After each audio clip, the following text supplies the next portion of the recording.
Bismillahirrahmanirrahim. Assalamualaikum warahmatullahi wabarakatuh. Innal hamdalillah nahmaduhu wa nasta'inuhu wa nastaghfiruh wa na'udzu billahi min syururi anfusina wa sayyiati a'malina. May yahdihillahu fala mudilla lahu wa may yudlil fala hadiyalah. Wa asyhadu an la ilaha illallah wahdahu la syarikalah wa asyhadu anna Muhammadan abduhu wa rasuluh. Allahumma shalli ala nabiyyina Muhammad wa ala alihi wa man tabi'ahum bi ihsan ila yaumiddin. Allahumma inna nas'aluka ilman nafi'a wa rizqan thayyiba wa amalan mutaqabbala. Puji syukur kita panjatkan pada Allah. Selawat dan salam semoga tercurah pada Nabi besar kita Muhammad sallallahu alaihi wasallam. Pemirsa sekalian yang rutin menghadiri kajian kami di channel Ormeso TV, Zoom Khobar Islam Academy, dan juga yang disiarkan oleh channel TV dakwah lainnya. Kita bersyukur pada Allah atas nikmat yang Allah anugerahkan. Kita dalami kembali masalah halal haram dari buku Harta Haram Muamalat Kontemporer karya Ustadz Irwandi Tirmizi, dan kita masih membahas kredit macet, di mana di sini difatwakan oleh Dewan Syariah Nasional bahwasanya boleh adanya takwid dan juga late charge ketika ada keterlambatan dalam kredit macet tadi. Nah, kita bahas dulu tentang takwid, tentang masalah ganti rugi di sini atau cas, denda keterlambatan ketika ada yang telat untuk membayarnya. Coba dibaca di halaman 482 fatwa DSN-nya dulu. Fatwa DSN nomor 17. Fatwa DSN nomor 17 garis miring DSN MUI garis miring 9 garis miring 2000 tentang sanksi nasabah mampu yang menunda-nunda pembayaran, yang berbunyi nasabah mampu yang menunda-nunda pembayaran dan atau tidak mempunyai kemauan dan itikat baik untuk membayar hutangnya boleh dikenakan sanksi. Sanksi dapat berupa denda sejumlah uang yang besarnya ditentukan atas dasar kesepakatan dan dibuat saat akad ditandatangani. Dana yang berasal dari denda diperuntukkan sebagai dana sosial. Ya, terus dana dari denda tadi untuk dana sosial.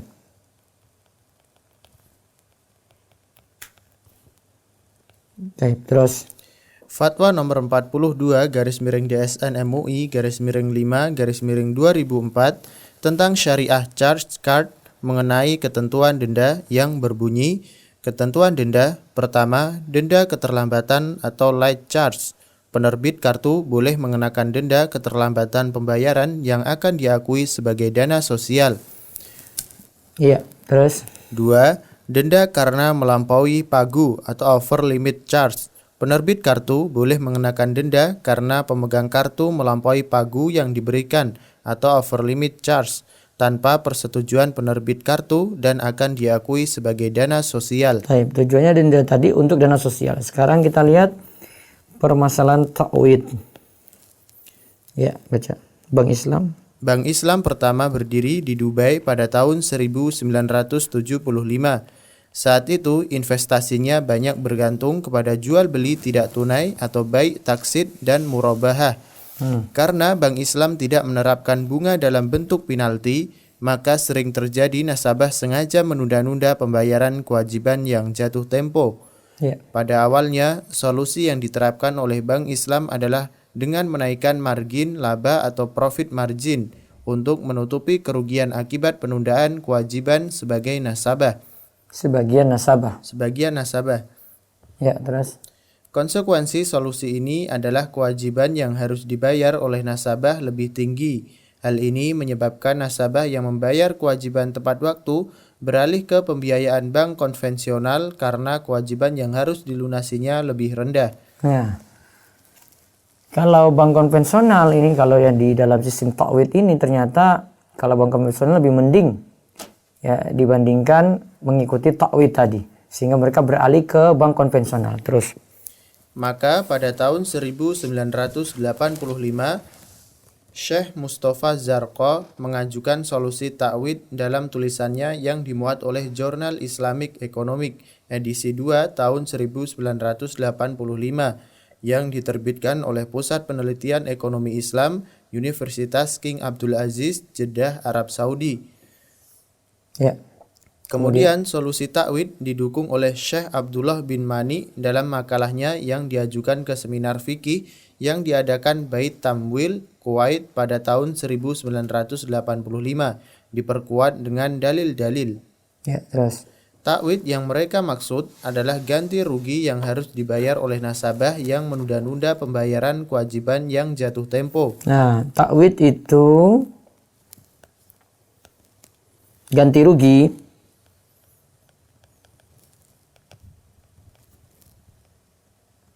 ya, ganti rugi yang harus dibayar oleh nasabah. Ganti rugi yang harus dibayar oleh nasabah yang menunda-nunda pembayaran kewajiban.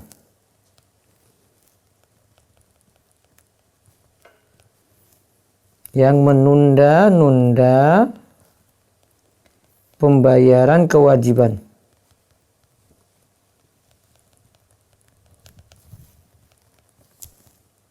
Yang jatuh tempo. Ya, terus. Yang mengakibatkan bank syariah mengalami kerugian dalam bentuk tidak mampunya bank memenuhi kewajibannya yang jatuh tempo ke pihak lain atau hilangnya laba yang diperkirakan dalam sebuah investasi karena kredit macet. Ya. Takwid yang dimaksud berbeda dengan penalti yang dianggap sama dengan riba oleh seluruh para ulama, di mana besar nominal takwid tidak ditentukan dari semula akan tetapi ditetapkan berdasarkan kerugian real yang diderita oleh pihak bank, sedangkan besar nominal penalti ditetapkan semenjak transaksi dibuat berdasarkan perhitungan waktu. Ya, dalil-dalil pendapat ini. Dalil-dalil pendapat ini, pertama, hadis Nabi Shallallahu Alaihi Wasallam, La darar wa la dirar. tidak boleh melakukan perbuatan yang membuat mudarat bagi orang lain, baik permulaan atau alasan. Balasan. Terus hadis ini menjelaskan haram hukumnya melakukan perbuatan yang mudarat atau merugikan dan harus dihilangkan. Kerugian yang diderita oleh pihak kreditur akibat debitur menunda melunasi utangnya tidak dapat dihilangkan melainkan dengan memberikannya uang ganti rugi. Maka dengan demikian boleh menarik ganti rugi akibat perbuatan nasabah yang menunda kewajiban angsuran utang. Tanggapan, dalil ini tidak tepat karena menghilangkan kerugian pihak kreditur bukan dengan menetapkan uang ganti rugi, akan tetapi dengan menjual barang gadai atau mengajukannya ke pengadilan. Lalu pengadilan menjatuhkan hukum kurungan terhadap debitur hingga ia melunasi kewajiban bayar. Juga bila ditetapkan uang ganti rugi, ini akan merugikan pihak debitur sedangkan kerugian tidak boleh dihilangkan dengan kerugian yang sama. Nah, lihat ya. Jadi kalau ini ditetapkan tadi istilahnya ganti rugi ya. Takwid itu ditetapkan ganti rugi tadi dengan besar sesuai dengan kerugian. Padahal bisa ditempuh cara lain. Ya, jadi kalau kita mau bilang mau ganti rugi karena utang tadi, ganti rugi itu bisa dengan harusnya itu bisa dengan jual jaminan. Ya, jaminannya dijual. Atau di situ ada keputusan pengadilan menjatuhkan hukum kurungan. Jadi di sini mengajukan ke pengadilan.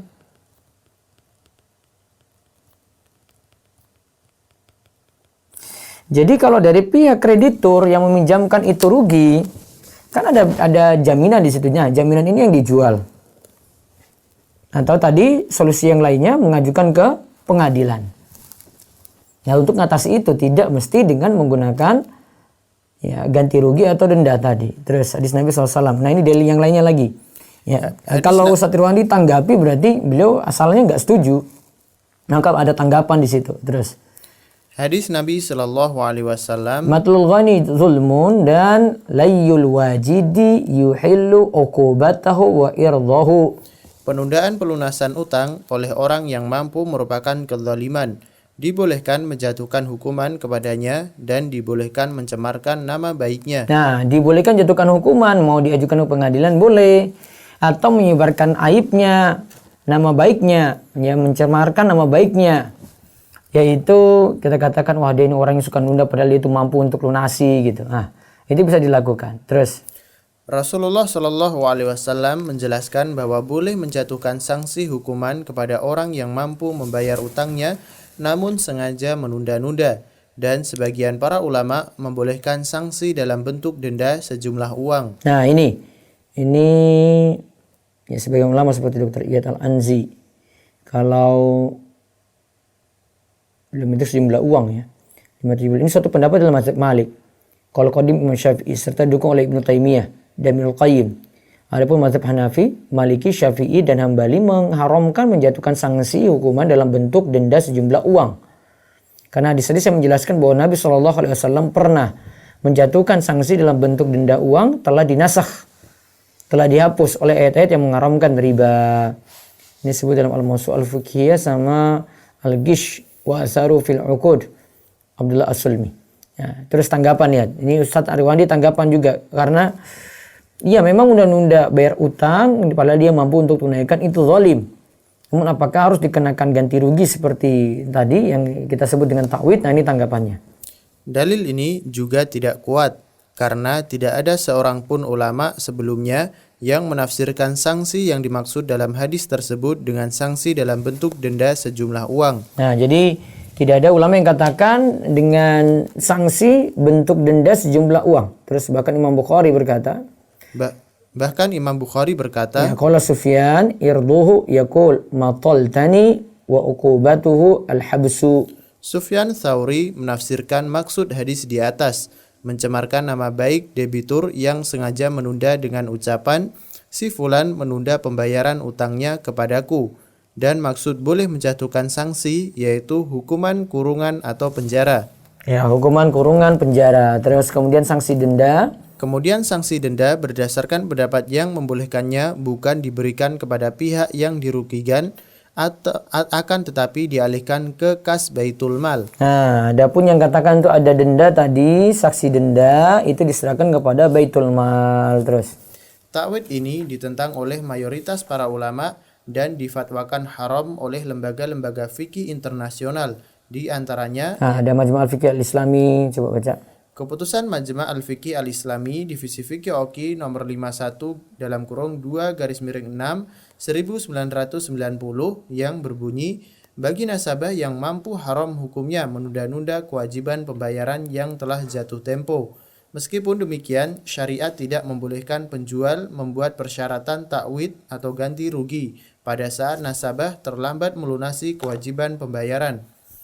Ya, terus Keputusan Al-Majma' Al-Fiqh Al-Islami Divisi Fikih Rabithah Alam Islami yang berbunyi, apabila kreditur memberikan persyaratan atau mewajibkan kepada debitur agar membayar sejumlah uang sebagai sanksi hukuman, baik dalam jumlah tertentu atau persentase, pada saat debitur terlambat melunasi angsuran yang telah jatuh tempo, maka persyaratan atau kewajiban tersebut tidak sah dan tidak wajib, bahkan tidak halal dipenuhi, baik yang membuat persyaratan adalah pihak bank ataupun pihak lain, karena persyaratan ini sama hakikatnya dengan riba jahiliyah yang diharamkan Allah dalam Al-Quran. Nah, jadi kalau ada denda, kalau ada yang terlambat, nah ini sama dengan, diingat terus, ini riba jahiliyah.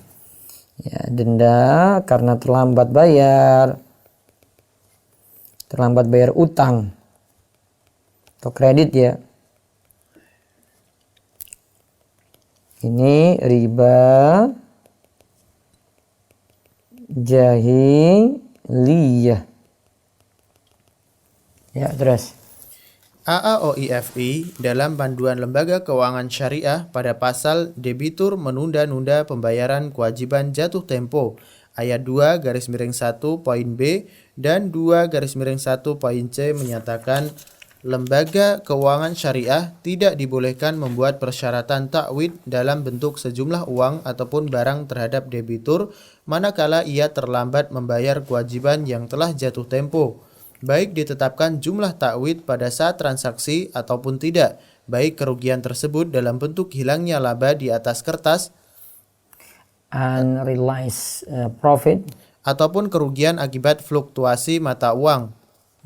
Terus Lembaga keuangan syariah tidak dibolehkan mengajukan nasabah yang menunda-nunda kewajiban pembayaran jatuh tempo ke pengadilan dengan tuntutan takwid atau ganti rugi berupa sejumlah uang tunai ataupun barang berharga. Nah, jadi dari foto ini pokoknya takwid atau denda ganti rugi tadi tidak dibolehkan. Terus Keputusan-keputusan lembaga-lembaga fikih internasional di atas berdasarkan dalil-dalil sebagai berikut. Yang pertama, ayat-ayat Al-Quran yang mengharamkan riba. nah, lihat perkataan Ibnu Abdul Bar. Ibnul Abdil Bar berkata, ulama salaf dan kholaf sepakat bahwa riba yang diharamkan Al-Quran adalah menarik uang ganti rugi atau takwid dari debitur yang terlambat membayar kewajibannya setelah jatuh tempo. Nah, ini dihukumi riba yang diharamkan, yaitu dikatakan dari ulama salaf dan ulama kholaf menyatakan ini adalah riba yang diharamkan jika ada takwid menarik uang ganti rugi dari debitur, yaitu dari yang meminjam yang telat membayar kewajibannya setelah jatuh tempo. Terus Maka setiap penambahan utang dalam bentuk apapun hukumnya haram menurut kesepakatan para ulama, baik atas nama penalti, takwid atau apapun namanya. nah, atas nama penalti, takwid atau apapun namanya. Terus hadis Nabi SAW, Hadis Nabi SAW, matlul ghani zulmun layyul wajidi yuhilu uqubatahu wa irdahu. penundaan pelunasan utang oleh orang kaya merupakan kezaliman. Dibolehkan menjatuhkan hukuman kepadanya dan dibolehkan mencemarkan nama baiknya. Ya, terus permasalahan. Permasalahan penunda-nundaan pembayaran utang jatuh tempo bukanlah suatu hal yang baru, akan tetapi telah terjadi sejak masa Rasulullah SAW, dan Nabi SAW tidak membolehkan menjatuhkan sanksi terhadap orang mampu yang menunda-nunda utang kecuali dalam bentuk pencemaran nama baik dan hukuman yang membuat jera, yaitu kurungan.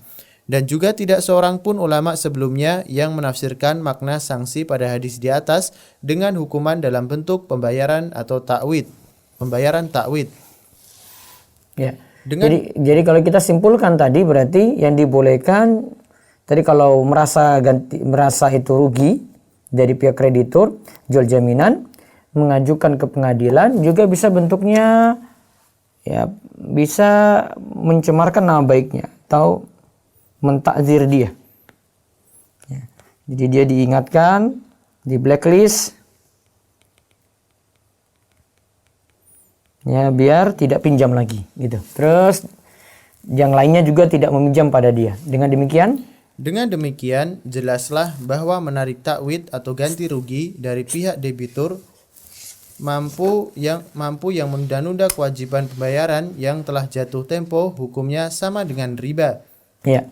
Terus sekarang kita bahas late charge. Jadi intinya yang tadi takwid ganti rugi dari pihak debitur, mampu yang menunda-nunda telah jatuh tempo hukumnya sama dengan riba. Sekarang late charge. Yang dimaksud dengan late charge yaitu denda keterlambatan yang dikenakan kepada nasabah mampu yang menunda-nunda pembayaran jatuh tempo. Denda ini seluruhnya akan diakui sebagai dana sosial.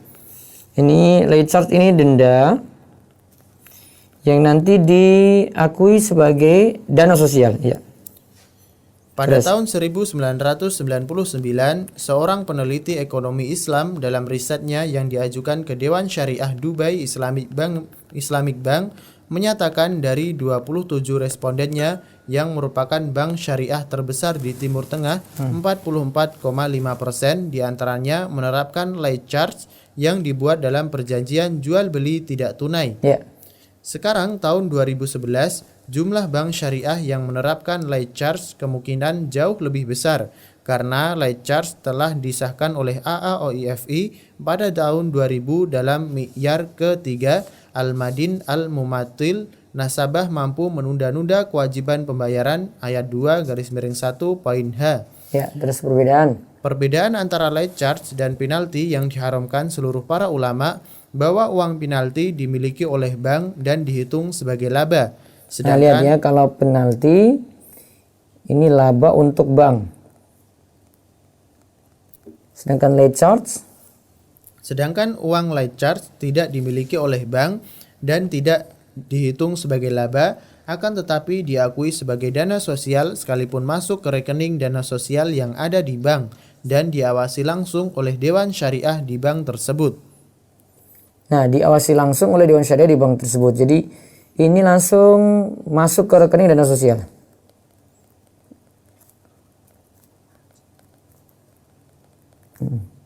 Jadi beda dengan tadi ya. Kalau tadi itu keuntungan nanti bagi bank, laba untuk bank. Kalau late charge ini tidak dimiliki oleh bank, masuk ke rekening dana sosial.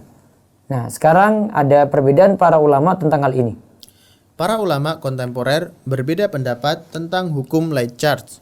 Pendapat pertama, late charge hukumnya halal. Nah, late charge ini hukumnya halal. Coba kita lihat pendapat yang menyebutkan ini.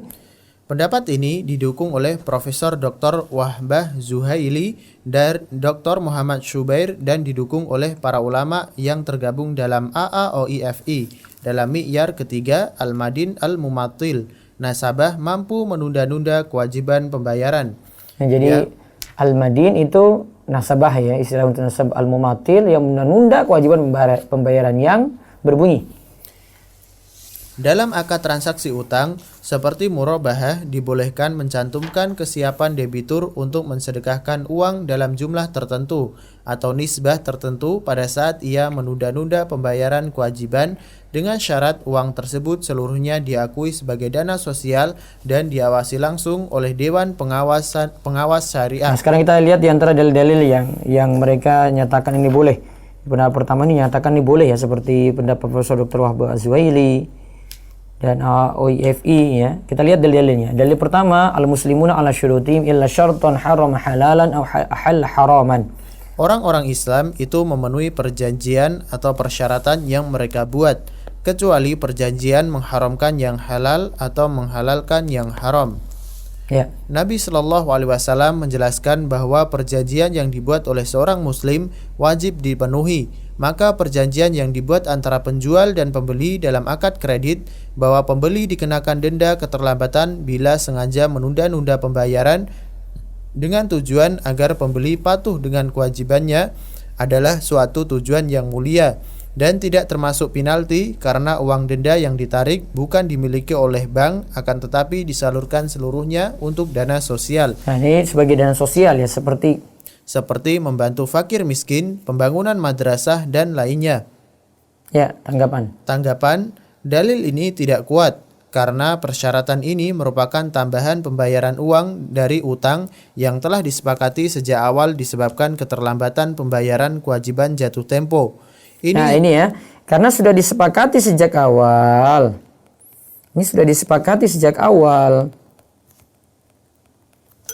Ya, disepakati sejak awal. Nanti ketika jatuh tempo tidak bisa, maka nanti kena late charge ya. Terus ini hakikatnya adalah riba. Maka karena itu dana ini tidak dimiliki oleh bank syariah tetapi disalurkan untuk kepentingan sosial.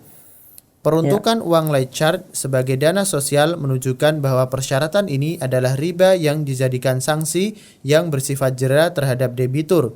Dan mensahkan persyaratan riba berarti menghalalkan yang haram. Nah, ini sama saja mensahkan. Artinya ini mensahkan persyaratan riba.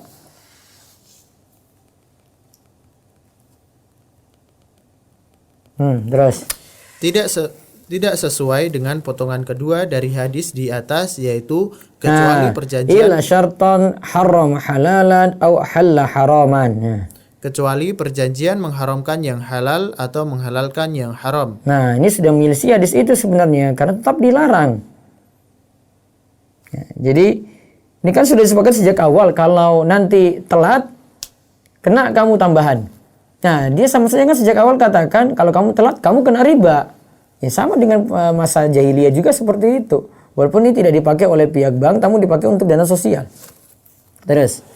Kemudian bila diamati dengan seksama, bentuk light charge dapat disederhanakan dengan ilustrasi A menginvestasikan sejumlah uangnya di bank konvensional dalam bentuk deposito riba. Ia berjanji pada dirinya bahwa bunga yang ia dapatkan akan disalurkan untuk kepentingan sosial. Ya. Investasi riba yang dilakukan A jelas diharamkan sekalipun ia berniat menyalurkannya untuk kepentingan sosial. Ya. Karena transaksi ini dari awal merupakan riba yang diharamkan. Adapun penyaluran bunga untuk kepentingan sosial hanyalah merupakan solusi bagi orang yang bertaubat dari riba. Akan tetapi hukum transaksinya dari awal tetap riba yang diharamkan. Dalam kasus light charge, pembuatnya atau lembaga keuangan syariah sengaja memulai untuk melakukan riba yang dia ketahui hukumnya haram. Nah, dalam kasus late charge, pembuatnya lembaga keuangan syariah sengaja, ingat ya, ini karena sengaja memulai untuk melakukan riba. Karena tadi disepakati sejak awal ya, berarti di sini sengaja membuat riba. Nggak boleh. Karena kan tadi suruh taubat dari riba, kenapa sengaja buat riba kemudian taubat gitu? Ya. Adapun tadi tentang punya simpanan di deposito, nah itu baiknya tidak. Kecuali kalau cuma sekadar nabung karena nggak ada keadaan lain untuk kepentingan transfer atau ada gaji masuk situ, nah itu berbeda lagi. Ya. Terus yang kedua. Late charge merupakan kewajiban pihak debitur untuk bersedekah bagi kepentingan sosial pada saat ia terlambat membayar kewajiban jatuh tempo, dan bersedekah dianjurkan oleh syariat. Nah, late charge itu merupakan katanya ini pendapat yang menyatakan boleh late charge tadi merupakan kewajiban pihak debitur untuk bersedekah bagi kepentingan sosial pada saat ia terlambat membayar kewajiban jatuh tempo, dan bersedekah dianjurkan oleh syariat. Nah, ini tanggapan lagi dari Ustaz Irwandi. Dalil ini juga tidak kuat karena kewajiban bersedekah yang dimaksud tidak bisa dikatakan sedekah dalam terminologi syariat, di mana sedekah dalam terminologi syariat hanyalah kewajiban dari satu pihak saja, bukan dari dua pihak. Ingat ya, sedekah itu kewajiban satu pihak saja, bukan dari dua pihak. Sehingga late charge ini tidak bisa dikatakan sedekah. Sedekah itu dari satu pihak. Kalau yang dikatakan sedekah, wong tadi pinjamkan, telat, kasih sedekah. Nah, ini sudah dua pihak. Kalau sedekah cuma kasih saja gitu. Ya, terus. Sedangkan yang terjadi dalam late charge, kewajiban bersedekah atas tuntutan pihak kreditur atau bank, maka status sedekahnya berubah menjadi muawadhah atau jual beli, di mana ada penuntut dan yang dituntut. Nah, ada yang penuntut dan ada yang dituntut. Dituntut kamu, telat ini. Sini, mana? Nah, itu sudah jadi muawadhat. Ada timbal balik. Ya, layaknya jual beli. Ya, kalau sedekah itu cuma satu pihak. Sehingga tadi tidak bisa disebut sedekah. Terus, pendapat kedua sekarang. Late charge hukumnya haram. Pendapat ini didukung Syekh Abdullah bin Ma'ani, anggota Dewan Ulama Besar Kerajaan Arab Saudi, Profesor Dr. Al-Qardagi, Dr. Fahmi Abu Sunnah, dan Dr. Iyad Al-Anzi dalam disertasinya Asyurut Ta'widiyah. Ya, dalam pendapat ini adalah firman Allah, ya ayyuhallazina amanu taqullaha wa dharu ma baqiya minar riba in kuntum mu'minin. Hai orang-orang yang beriman, bertakwalah kepada Allah dan tinggalkan sisa riba yang belum dipungut jika kamu orang-orang yang beriman. Al-Baqarah 279. Dalam ayat ini, Allah memerintahkan agar setiap orang beriman berhenti melakukan riba dan tidak menariknya dari pihak terhutang. Ini berarti Allah memerintahkan untuk tidak membuat persyaratan late charge pada awal akad dan juga larangan menarik late charge sekalipun nantinya disalurkan untuk kepentingan sosial. Ya. Karena hakikat late charge adalah riba yang kemudian disalurkan untuk kepentingan sosial. Nah, hakikatnya sudah kita tahu itu riba, namun sejak dari awal itu mau diniatkan untuk kepentingan sosial. Ya.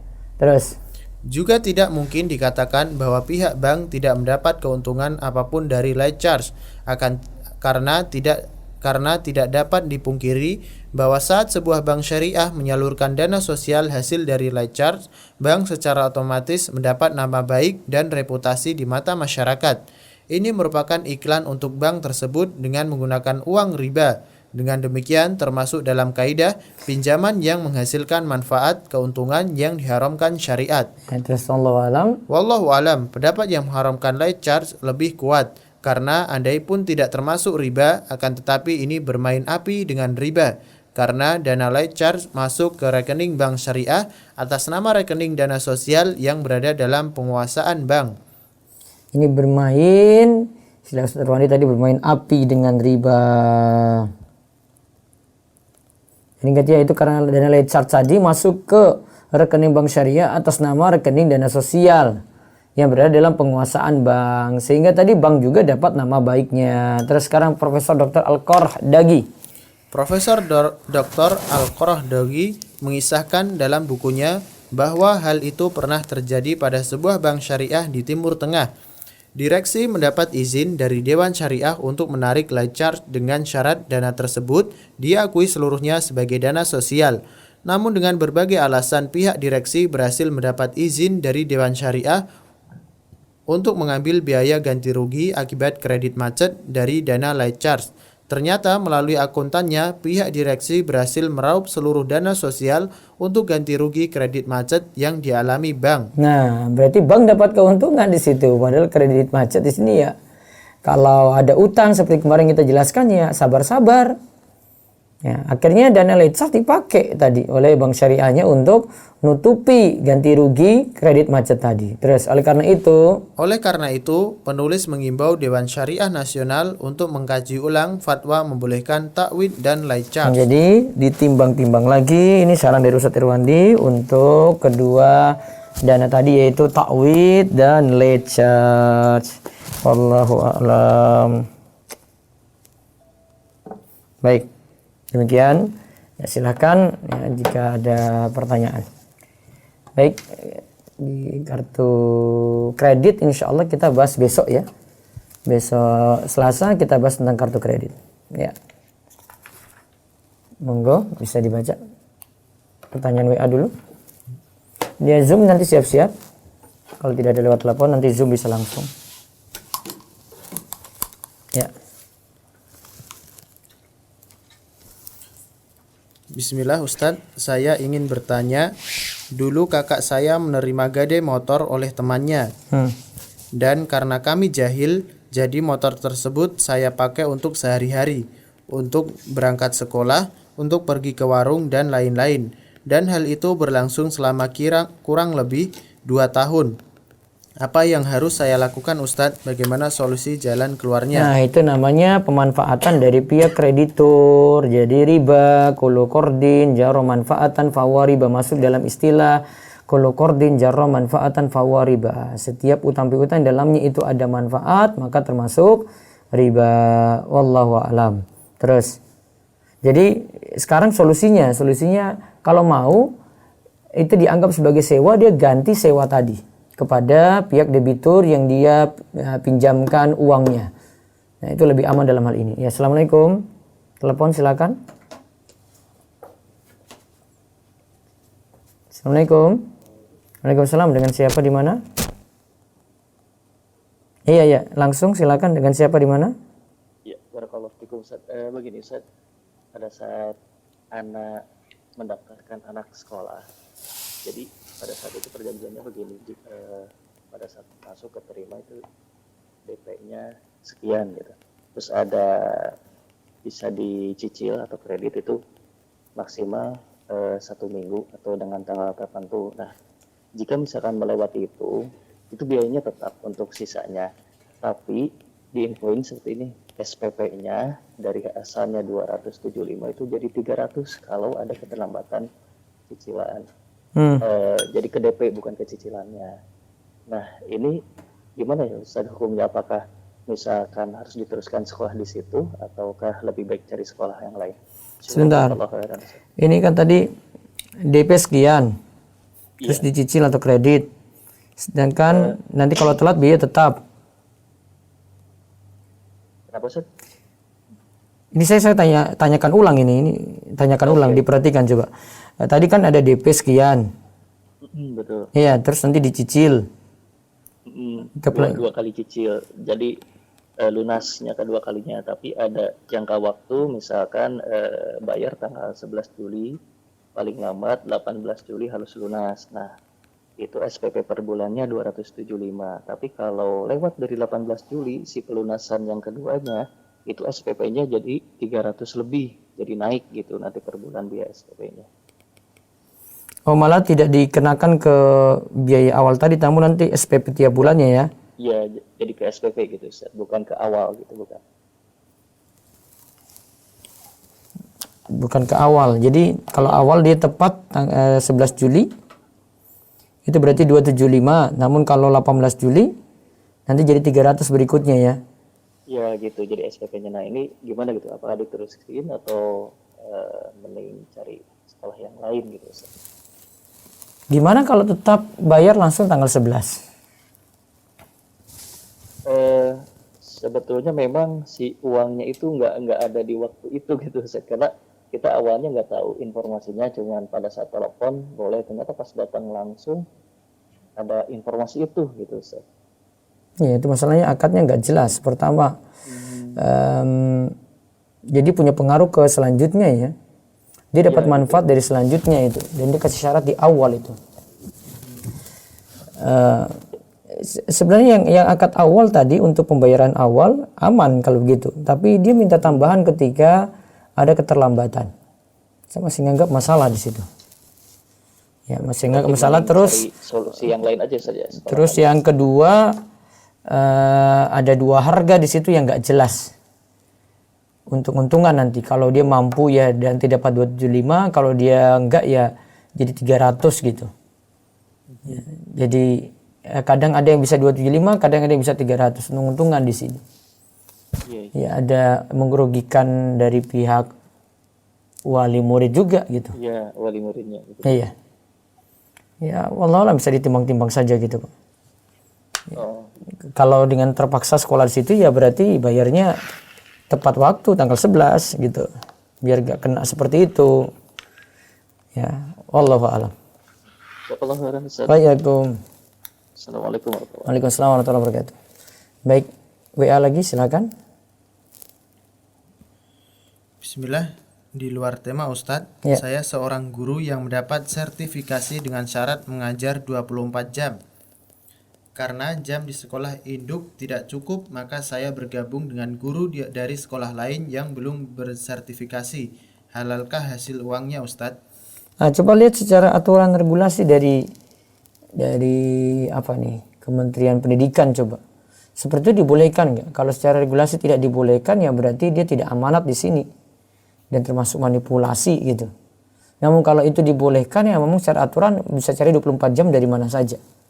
Jadi dilihat lagi aturan dari Kementerian Pendidikan seperti apa. Wallahu a'lam.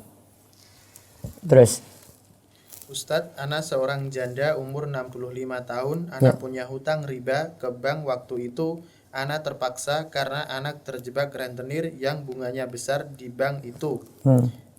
Tidak ada denda karena dipotong gaji pensiunan, tapi ada bunga 1% dan asuransi sisa gaji ana tiap bulan 400.000.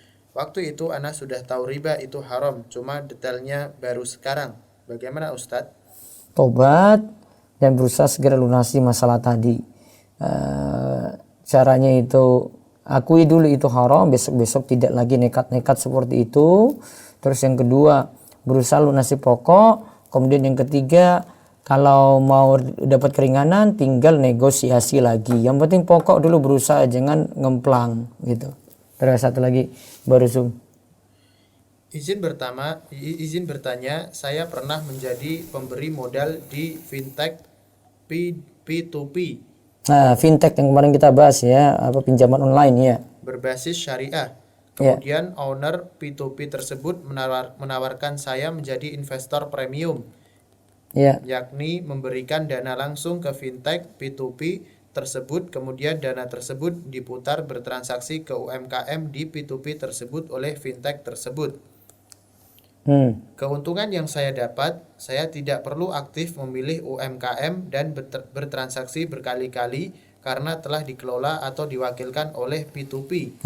Dan saya dapat memantau pergerakan modal dari dashboard investor saja. Ya. Untuk kerugian pun bisa saya dapatkan sesuai hasil dengan akad yang berlaku seperti murabahah, mudharabah maupun musyarakah. Ya. Apakah transaksi tersebut boleh Ustadz? Untuk P2P-nya sendiri insya Allah benar-benar berbasis syariah, telah diawasi oleh OJK dan DSN MUI. Baik. Coba nanti dipastikan beberapa hal. Kalau situ mudharabah itu uang tidak dijamin. Tidak dijamin balik. Jadi siap-siap rugi. Ya, kalau dari niatan antum sendiri nanti ini pokoknya uang saya dijamin harus balik sekian gitu. Ya, maka jadi masalah. Kemudian untuk mudharabah lagi, kan ada mudharabah ada macam-macam ya. Mudharabah lagi, usahanya real atau tidak? Ya, usahanya real atau tidak? Tanda usaha itu real, usahanya ada, nyata, ya, investasi ini disalurkan untuk mudharabah, ya kita tahu usahanya itu apa gitu. Terus tentu saja kalau usaha itu baru mulai, itu nggak langsung dapat untung. Ya, nggak langsung dapat untung. Masa semua nasabah di dalamnya itu nanti masuk langsung dapat untung semuanya? Enggak. Nggak bisa dipukul sama rata seperti itu. Walaupun mungkin sudah ada usaha yang jalan. Tapi kan ada usaha juga yang baru dirintis, yang mungkin ada yang memakai modal tersebut untuk usaha, tapi dia baru rintis. Kan nggak mungkin langsung dapat untung. Turun dulu grafiknya, baru kemudian nanti naik. Usahanya real itu ada atau tidak. Terus yang ketiga, untuk murabahah, berarti dia kan pihak kreditur ya, saya anggap kreditur, kamu yang tanam modal berarti ya, antum yang tanam modal. Pihak kreditur itu sudah punya kendaraan ataukah belum? Kalau itu misalnya jual beli kendaraan secara murabahah, kredit namun murabahah misalnya. Jadi dari pihak yang butuh tadi ngajukan untuk beli ini. Nah, sekarang dari sisi yang jual ini sudah punya barang belum? Kemudian yang kedua, sudah diserah terimakan ataukah belum?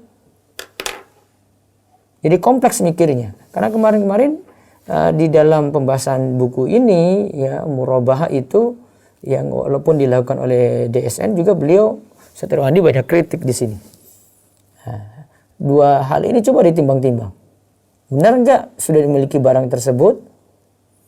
Terus yang kedua, benar enggak ya untuk dalam hal barang tadi sudah dipindahkan belum, diserah terimakan ataukah belum? Kalau belum, maka tanda tanya. Makanya saya sebenarnya tidak pandang ini yang lakukan ini siapa, karena ini masalah aturan syariat, jadi kita kembali ke hukum syariat begitu. Sehingga wajar saja kalau ada kritikan karena lembaga-lembaga tadi yang jenengan sebut tidak maksum. Sebagaimana tadi kita bahas tentang ta'wid dan late charge saja, ya Ustaz Irwandi sebutkan ada fatwa yang boleh kan ada yang tidak, ya ada yang benar, ada yang salah di situ. Karena patokannya sekali lagi merujuk kepada dalil. Fa in tanaza'tum fi syai'in faruddu ila Allahi wa Rasul. Jika kalian itu berselisih dalam suatu perkara, kembalikanlah kepada Allah dan Rasulnya. Ya, seperti itu sikap kita.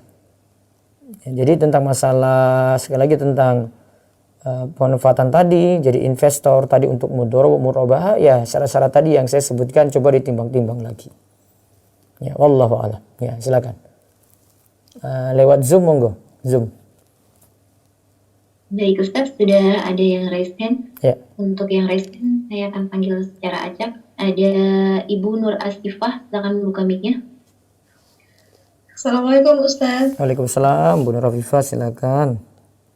Mau tanya kalau pembelian tanah secara kredit, tetapi ada misalkan kita macet dalam sekian angsuran ke berapa gitu, terus dikasih waktu 5 kali angsuran masih tetap nggak bisa, terus kemudian maka yang dipulangkan hanya uang DP-nya aja, tapi angsurannya tidak, itu gimana? Termasuk dalam riba atau tidak? Yang tepat itu ini beli tanah ya. Secara ini nggak bisa tanah dibeli gitu ya, nyicil. Halo? Halo? Halo Bu?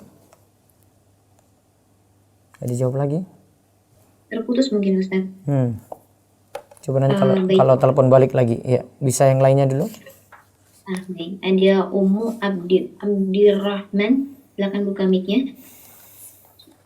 Assalamualaikum warahmatullahi wabarakatuh, Ustaz. Waalaikumsalam warahmatullahi wabarakatuh. Silakan Ini misalnya jual barang secara kredit, misalnya kalau cash 100 misalnya, kalau 2 bulan 10, 3 bulan 200 misalnya. Begitu 2 bulan sudah, kalau kita ngasih potongan harga boleh atau tidak? Sebentar. Atau terus Tadi terputus Bu. Cash tadi 100. Kalau kredit tadi bagaimana? kalau 2 bulan 150, 3 bulan misalnya 200 gitu. Terus dia minta yang 3 bulan. Ketika 2 bulan dia bisa dilunasi itu, misalnya kita kasih diskon boleh atau tidak, atau misalnya dia minta diskon gitu. Karena cuma 2 bulan itu boleh itu. Jadi kredit 2 bulan 150. Kalau 3 bulan 200. terus dipilih yang mana? Dipilih yang 3 bulan 200. Ternyata 2 bulan sudah bisa dilunasi. Nah sekarang dari ketika si pilih 3 bulan ada transaksi awal lagi nggak dapat diskon kalau lunasi lebih awal? Maksudnya Ustaz? Jadi dibilang nanti 3 bulan ya, namun kalau nanti lunasinya 2 bulan ya, nanti ibu tetap jadi 150. Nggak dibilang di awal di situ. Nggak dibilang. Kalau dibilang di awal jadi riba, nggak boleh. Oh, kalau dibilang di awal malah riba ya? Iya. Karena dalam kredit ini harus satu harga Bu. Oh. Nggak boleh 2. Kalau 2 harga itu sama saja gini. Sama saja seperti ibu tetapkan misalnya ya 1 tahun harga 100 juta. Kalau 2 tahun 150. Awalnya dia pilih yang 1 tahun. Ternyata telat. Akhirnya jadi 2 tahun. Nah itu namanya dia kasih denda. Jadi nggak boleh. Jadi taruhlah ada pilihan kayak begini. Dia pilih 1. Dia harus pilih 1 Bu. Dan tidak boleh ditetapkan di awal ada potongan. Kalau ada potongan berarti 2 harga lagi Bu. Oh gitu ya. Jadi beritahu aja 1, nanti kerelaan dari pihak kreditur sendiri nanti mau kasih diskon. Oh di akhirnya aja. Iya. Oh nggak boleh di awal. Ya? Nggak boleh. Kalau di awal diberitahu. Nanti kalau ternyata jadi 2 bulan, ibu nanti tetap dapat 150. 2 harga berarti. Oh gitu. Berarti kalau di belakang kita kasih diskon boleh. Iya. Tapi jangan bilang di Misalnya awal. sudah sepakatnya 1 tahun ya, ini 100 juta. Nah, terus dia bayar 7 bulan sudah lunas. Ya sudah kasih diskon langsung. Nggak boleh dari awal dibilang 7 bulan nanti sekian. Oh nggak boleh. Kalau posisinya yang misalnya dia sudah bayar 2 bulan, terus dia yang minta diskon gitu boleh berarti juga itu juga ya. Di akhirnya dia minta diskon boleh ya.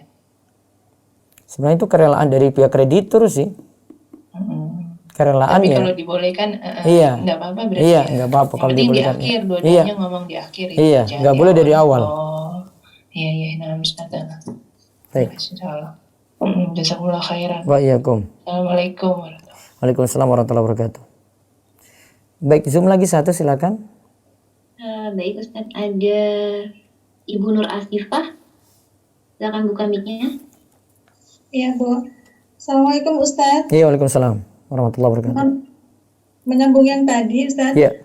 Jadi yang masalah sewa tadi, beli secara kredit tanah dan misalkan ada macet, terus kemudian dipulangin hanya DP-nya saja, itu masuk kategori riba atau bukan ya Ustaz? Jadi kreditnya nggak tegas itu Bu. Dia nganggap hampir sama dengan sewa. Jadi seolah-olah itu dia sewakan ke ibu cuma mengambil manfaat, kalau tidak lunas dia tarik lagi, gitu.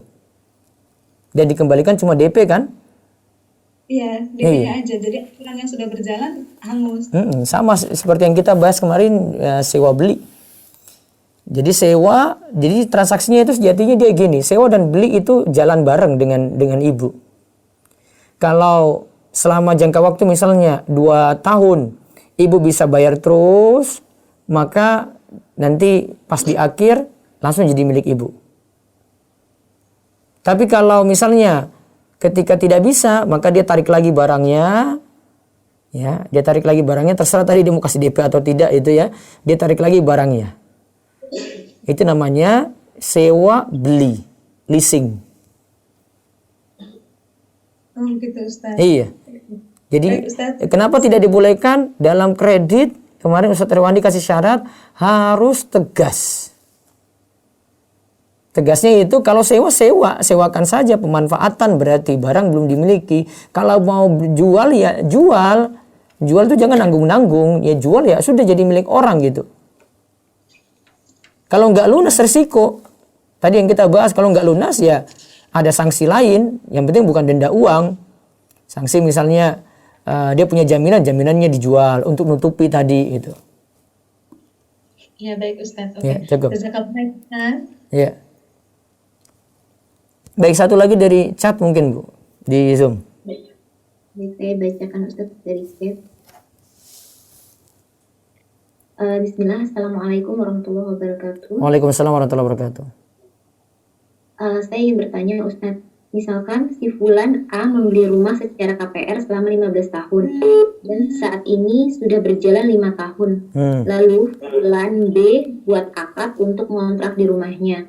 Fulan A selama 2 tahun. Qadarullah di pertengahan jalan Fulan B keluar dan Fulan A menawarkan Fulan C untuk melanjutkan rumah yang sebelumnya diisi oleh Fulan B.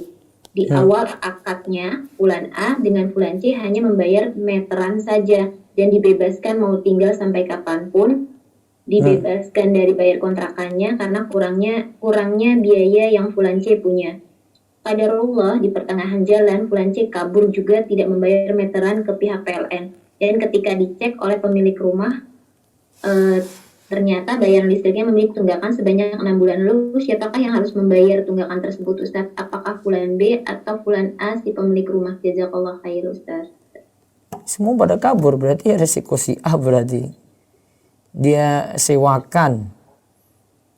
Harusnya yang menyewa itu yang membayar tadi, kecuali biaya maintenance, pemeliharaan rumah, itu nanti pada si A itu yang punya barang. Tetapi kalau untuk yang lainnya dia tanggung jawab sebenarnya itu tanggung jawab mereka. Ya, tapi karena kabur ya berarti kembali kepada A. Dia yang punya resiko untuk ini. Ya, kalau mau PLN datang ya dia cuma bisa tagih kepada A karena A yang punya rumah. Wallahu a'lam. Gitu. Ada lagi satu lagi dari chat. Dari chat, baik Ustaz. Ada 2 pertanyaan dari satu penanya. Apa hukumnya mendapatkan fee sebagai jasa mediator proyek yang sudah ditentukan nilainya, misalnya 2,5%? Lalu, apakah boleh jika kita jual barang? Misalkan jika beli 1 harganya 10.000, tapi jika beli 3 harganya 25.000. Nah, yang kedua tuh boleh. Beli 1 harga sekian, beli 3 nanti harganya sekian, dan itu lebih murah daripada hitung satuannya gitu. Boleh. Itu bukan dalam pembahasan riba ya. Ini bebas itu dari seperti juga buy 2 get 1 ya, beli 2 dapat 1 lagi gitu. Ya. Dia dapat 1 lagi jadi totalnya 3, padahal cuma bayar 2 saja, sah-sah saja itu jual beli boleh. Adapun fee tadi jasa mediator yang tadi dapat 2,5% dari nilai proyek misalnya, boleh. Dia boleh manfaatkan fee tadi. Secara ini ya masuk berarti tergantung jualnya ya berarti masuk JA lah ya, dia dapat dari upah karena dia berhasil untuk menawarkan tadi. Wallahu a'lam.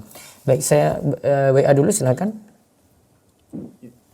Ustadz izin bertanya, bagaimana hukumnya jasa titip transfer uang 500.000 tapi harus bayar 20.000? Sama seperti di bank juga kan seperti ini, masih akad yang umum ya untuk tambahan biaya transfer tadi. Wallahu a'lam, masih boleh. Terus Bismillah Ustadz, Ana mau tanya, Ana pernah belikan kebun orang dengan perjanjian bagi hasil kebun tadi selama belum dia melunasi. Apakah itu riba? sebentar, apa tadi diulang? Belikan? Saya pernah belikan kebun orang dengan perjanjian bagi hasil kebun tadi. Sebentar, belikan kebun. A misalnya belikan kebun pada B gitu ya. Ini kalimat bahasa Indonesia ini saya kalau nggak paham jadi agak sulit ini. Pending dulu. Belum paham kalimat bahasa Indonesia agak tafsir sulit. Ya, tulis. Bolehkah menggunakan fasilitas-fasilitas pelayanan di bank konvensional karena hanya bank ini yang ada setoran tunainya di ATM? Penyimpanan uang di bank ini kurang lebih hanya 50.000 saja karena uang yang disetor di bank tersebut, bank ribawi ini langsung ditransfer ke bank syariah. Mohon pencerahannya Ustadz. Iya, sekadar darurat saja boleh. Wallahu a'lam. Terus. Bagaimana hukumnya rumah yang disewa bank? Rumah disewa bank nanti tolong menolong dalam riba, tolong menolong dalam maksiat. Ya, baiknya tidak disewakan ke situ. Karena dia sudah tahu pemanfaatannya gitu. Baik, terus. Ustadz, Ana ingin bertanya, ternyata selama ini si A mempunyai hak berupa uang yang jumlahnya cukup besar. Tetapi si A belum tahu tentang hak dia. Iya. Hal ini terjadi karena masalah transaksi gadai yang barangnya Ana pakai. Iya. Kapankah Ana harus mengatakan kepada si A bahwa si A mempunyai hak berupa uang tersebut, sedangkan Ana sekarang belum punya uang? Jika Ana bilang sekarang ke si A, Ana takut kalau si A memaksa-maksa Ana harus membayar sekarang, padahal Ya Ana pokoknya belum punya uang. sampaikan terus katakan saya namun jujur gak punya uang, nanti kalau saya ada saya akan bayar gitu. Terus. Afan Ustadz, dulu zaman saya awam agama, nama saya dipakai seseorang untuk mengkredit mobil. Taunya hutangnya macet. Terus kamu dikejar berarti. Dan mobilnya ditarik bank. Ya terus. Nah, nama saya kena di BI checking. Iya, jadi blacklist 2 tahun ya terus. Nah, sekarang saya mau mencari orang yang bisa membantu menghapus di BI checking saya dengan hanya membayar berapa juta saja. Apakah tindakan saya salah Ustadz? Karena saya takut berdampak kepada sesuatu dan lain hal. Nah, itu kesalahanmu. Besok-besok jangan pinjamkan lagi sesuatu yang kamu miliki sebagai jaminan. Itu resikomu. Makanya kalau itu pun keluarga jangan dibantu kayak gitu. Pertama sudah manjakan, kemudian yang kedua dia itu enak saja ketika enggak ini kamu yang rugi. Enggak ini lunas, macet kamu yang rugi. Ya.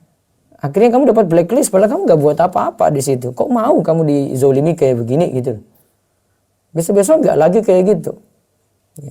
Timbang-timbang baik-baik ya kalau mau pinjemin kayak gitu. Asalnya enggak. Dan itu secara hukum nggak boleh itu. Atas nama orang itu nggak boleh. Yang pinjem ya dia pakai jaminannya dia gitu. Nggak jaminannya orang lain gitu. Ya, ini pelajaran. Besok-besok nggak kayak gitu lagi. Saya Allah belum tahu solusi ini. Coba nanti saya tanyakan Pak Aryo tentang masalah ini tadi. Apakah bisa gitu ya. Untuk diputihkan namanya dari blacklist karena bukan dia yang pinjam. Baik, terus. Ustadz, Ana mohon bertanya, kalau uang bagi hasil dari bank syariah, Ana ambil buat kasih orang miskin atau sosial, boleh tidak Ustadz? Karena kalau tidak Ana ambil nanti malah jadi penambahan aset riba bank. Diambil, terus salurkan untuk fasilitas sosial, bisa kepada orang miskin dibolehkan. Terus lewat Zoom silakan. Ustadz, dengan Ibu Masyita Farman.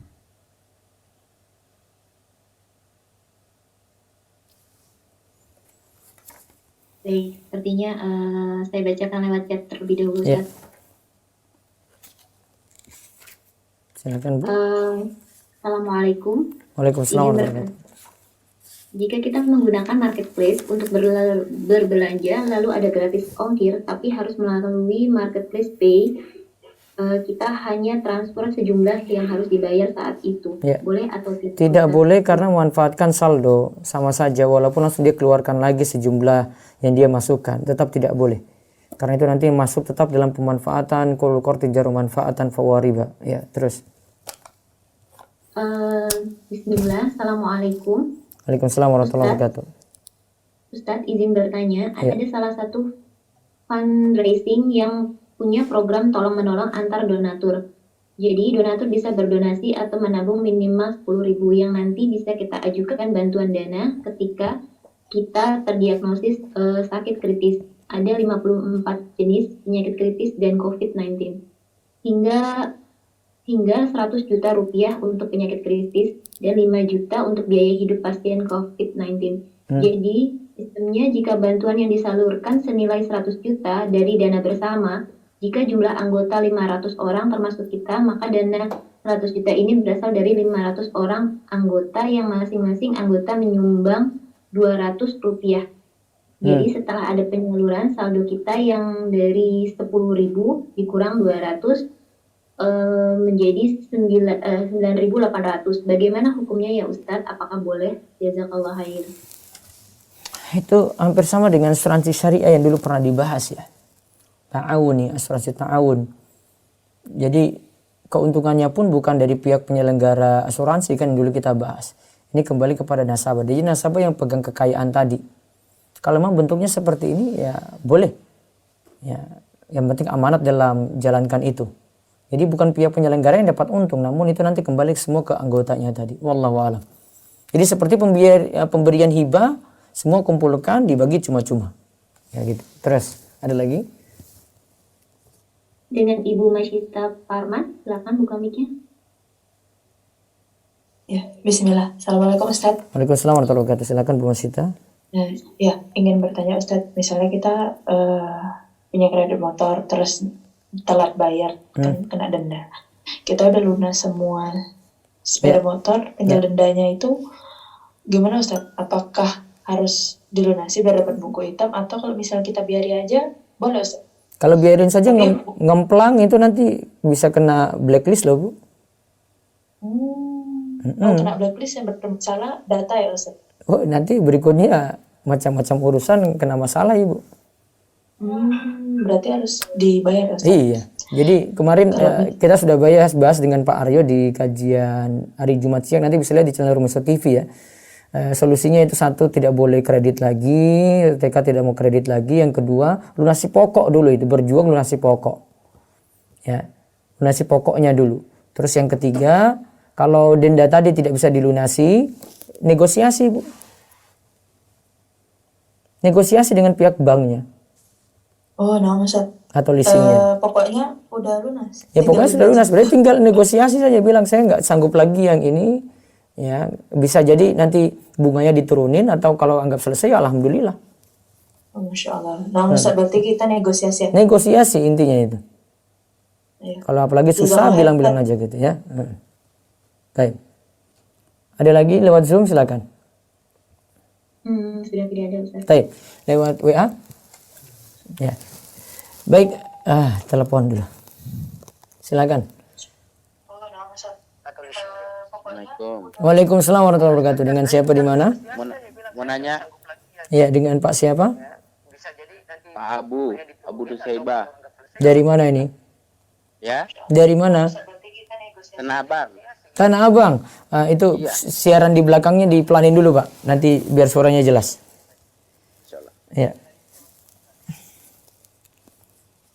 Silakan. Tanah Abang Jakarta ini. Iya. Pedagang berarti. Assalamualaikum, Ustaz. Waalaikumsalam warahmatullahi wabarakatuh. Silakan Pak. Ustaz, Ya. Silakan Pak. Abu Muaz. Abu Muaz. Ya, silakan Abu Muaz.